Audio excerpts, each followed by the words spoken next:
একটা model question paper আলোচনা করি আইসিএসসির জন্য। নিচের বিষয়গুলো থেকে যে কোনো একটি বিষয় নিয়ে আনুমানিক 250 শব্দের মধ্যে একটি প্রবন্ধ রচনা করো। Write a short composition in Bengali of approximately 250 words on any one of the following topics. 15 marks আছে। জীবনের মূল্য আয়ুতে নয়, কল্যাণে। তুমি তোমার স্কুলের অধ্যক্ষ, প্রিন্সিপাল হলে তাহলে স্কুলের কি কি উন্নতি করতে চাইতে, তার বিস্তারিত বর্ণনা। জলের অপর নাম জীবন, অথচ জল কখনো কখনো হয়ে ওঠে মৃত্যুর কারণ। আলোচনা। বাংলার ঋতু বৈচিত্র্য। এটা বললাম কিছু রচনা 250 ওয়ার্ডসের, এটা তোমরা লিখে লিখে অনুশীলন করো। এবার question number 4, answer the following questions according to the instructions given.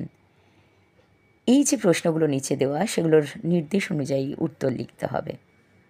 আমি যেগুলো বলছি শুনে শুনে যদি তোমরা একটা ব্যাকরণ খাতা তৈরি করে সেখানে লিখো, তাহলে পরীক্ষার আগে দেখে যেতে পারবে, সুবিধে হবে। তাহলে শুরু করি। শব্দগুলো অর্থ পার্থক্য দেখাতে হবে। দয় হস্যিকার দন্তে ন দিন, দয় দীর্ঘিকার দন্তে ন দিন, দন্তে শয়ে হস্যিকার তসিত, তালবস্বয় দীর্ঘিকার তসিত।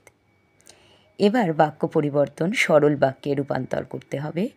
যখন মাছ পড়ে তখন খবর আসে।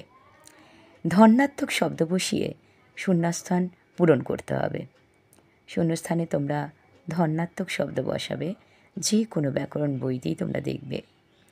বৃষ্টি পড়ে ড্যাশ নদী এলো বান।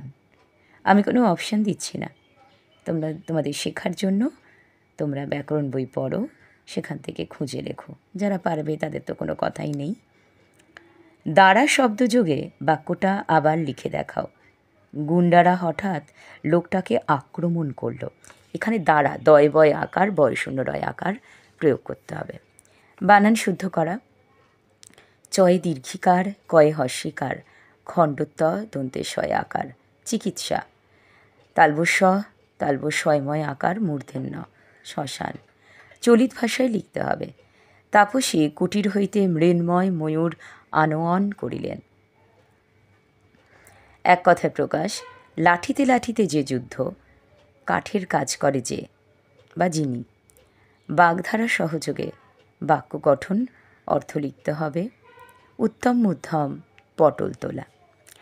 আজ এখানেই শেষ করলাম। ধন্যবাদ।